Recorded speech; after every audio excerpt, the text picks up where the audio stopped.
Okay, welcome back mga scalper. Another technical analysis for BTC. And wag na nga nating patagalin pa. Daily time frame is isang doji candle and below average yung volume.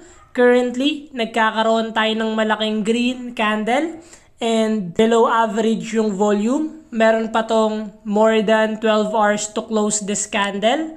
But silipin na natin yung possible scenario sa lower time frame. So kung makikita natin nagbabasag na si BTC sa symmetrical triangle natin, it's a good news for buyers momentum na nagkaroon na tayo ng breakout sa trendline resistance. Kung titingnan natin sa 1 hour time frame, nagkaroon tayo ng pullback here and then currently continue pa rin yung pag-akyat ng BTC.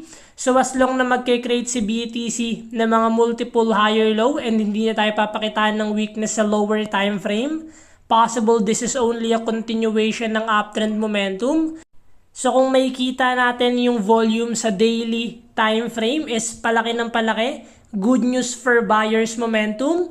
So currently, titingnan natin sa lower time frame if continuously gagawa ng mga higher low si BTC and yung possible next direction natin to hit yung 71K and the moment na basagin niya itong 71,900, possible next direction is sumubok ulit magbasag sa previous high na 73,000.